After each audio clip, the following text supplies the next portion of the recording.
क्या दोस्तों आप भी अपने समय की कदर नहीं करते हो? क्या आप भी इधर उधर घूम के अपना टाइम पास करते हो? आपको दोस्तों इस समय की वैल्यू नहीं पता है कि ये समय कितना कीमती है आपके लिए। इस वीडियो को दोस्तों पूरा अंत तक देखना, आपको एक एक मिनट की वैल्यू पता चल जाएगी। तो चलिए वीडियो को स्टार्ट करते हैं।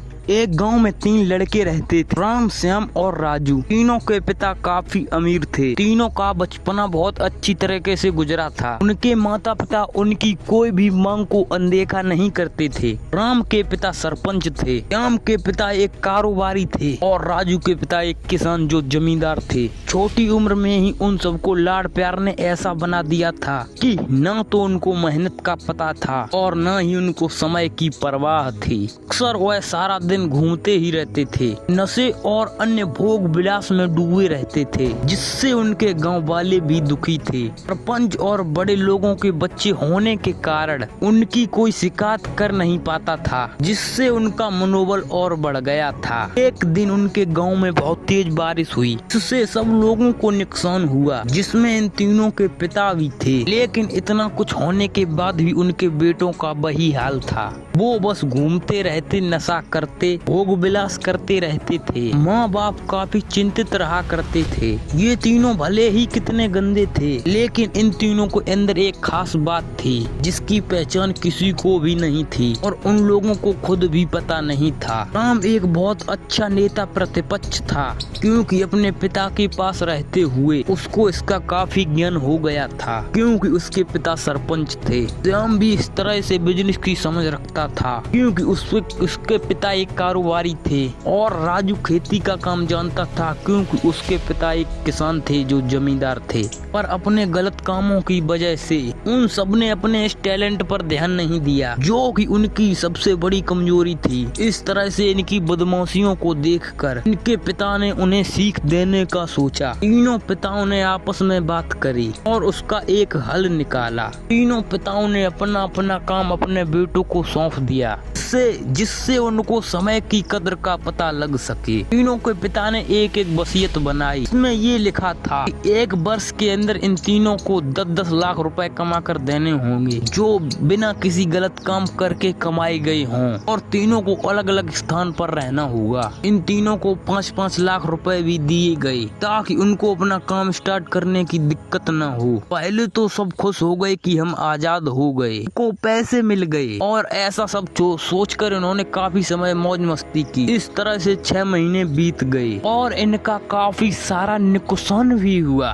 फिर एक दिन अचानक उनको एहसास हुआ कि अगर हम शर्त हार गए तो हम अपनी अपनी जायदाद खो बैठेंगे। धीरे धीरे उनकी चिंता बढ़ने लगी। एक दिन वो उसी उधेड़ धुन में एक पार्क में बैठे थे और कुछ डिस्कशन कर रहे थे कि उनको एक छोटी सी लड़की मिली। वो फूल बेच रही थी और साथ में पढ़ भी रही थी। तीनों लोग उस लड़की के पास में गए। तभी राम ने लड़की से बोला, बेटी आपकी उम्र क्या है? तो लड़की ने जवाब दिया कि मैं 12 साल की हूँ। इतना सुनते ही राम ने आश्चर्य से पूछा कि आप इतने छोटे होकर खेल नहीं रहे हो? इस बात पर लड़की ने जवाब दिया कि मेरे पापा अब इस दुनिया में नहीं हैं और माताजी बीमार रहती हैं, इसीलिए मैं ये काम करती हूँ। यह सुनकर राम ने अपना पर्स निकाला। उसके पास जो भी पैसे बचे थे वो उस लड़की को देने लगा। उसके बाद उस लड़की ने बोला, अंकल आप भी फूल ले लो, मुझे बहुत खुशी होगी, क्योंकि मैं अगर आपसे फ्री में पैसे ले लूंगी तो फिर मेरा पढ़ाई में मन नहीं लगेगा, मैं कामचोर बन जाऊंगी, क्योंकि यही वो समय है जिस समय मैं अपना भविष्य लिख सकती हूँ। राम ने उस लड़की से सारे फूल ले लिए और तीनों घर लौट आए। उस फूल वाली लड़की का उन तीनों लड़कों पर बहुत गहरा प्रभाव पड़ा। रात भर वो तीनों उस बच्ची के बारे में सोचते रहे और उन्हें एहसास हुआ कि वो तीनों कितने गलत थे। तीनों ही दोस्तों को एहसास हुआ कि आज भी उनके पास 6 महीने का समय है अपने माता पिता के दिए द्वारा काम गए पूरे करने का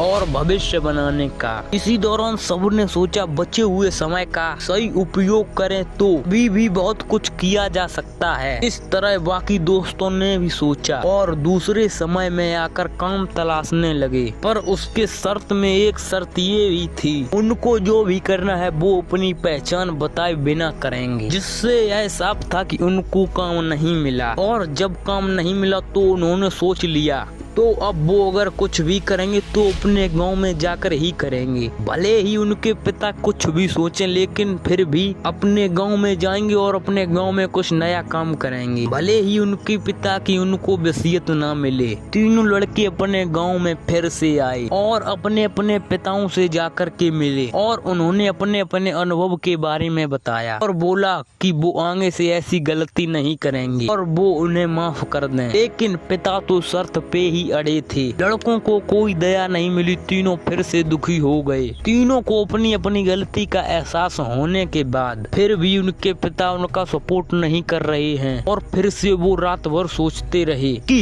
अब क्या किया जाए। तीनों ने मिलकर एक स्कीम निकाली। राम अपने मित्रों के साथ मिलकर लोगों की प्रॉब्लम को सुलझाने लगा, जिससे उनकी गांव की समस्याओं का ज्ञान हुआ। इसी तरह श्याम भी गांव के विकास के लिए नए नए तरीके सीख गया और राजू को किसानों और बीजों का ज्ञान हो जाने से उसको काफी फायदा हुआ। तीनों ने मिलकर अपने बाकी पैसों को सही ढंग से और सही जगह लगाकर गांव को एक नया रूप दे दिया। उनकी कड़ी मेहनत से गांव के लोग क्या दूसरे शहरों के लोग भी उनकी तारीफ करने लगे। उनका गांव तरक्की करने लगा। नई तकनीकी के कारण हर वर्ग के लोगों से उनका जुड़ाव होने लगा और एक समय आने के बाद उनके पिताओं ने भी उनको माफ कर दिया। इस तरह से दोस्तों उन तीनों को अपनी समय का अंदाजा हुआ कि पहले वो कितना समय बर्बाद कर रहे थे। जब से उनको समय की कीमत का अंदाजा हुआ तब से उन्होंने समय को बर्बाद नहीं किया और काम करके पैसा कमाया, नाम कमाया और यह सीखा ईमानदारी से जिंदगी कैसे जीते हैं। दोस्तों कुल मिलाकर कहने का मतलब यही है कि आप सभी समय को बर्बाद ना करें। अगर ये समय आपके हाथ से निकल गया तो कुछ नहीं कर सकते, और हाँ समय के पास इतना समय नहीं है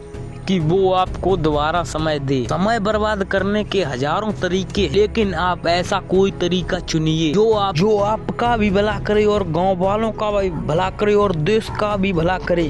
तो दोस्तों मुझे आशा है कि इस वीडियो से आपको बहुत कुछ सीख मिली होगी। तो वीडियो को एक लाइक करके और प्यारा सा कमेंट करके हमारे चैनल को सब्सक्राइब जरूर करना। मिलते हैं अगली वीडियो में। Bye bye.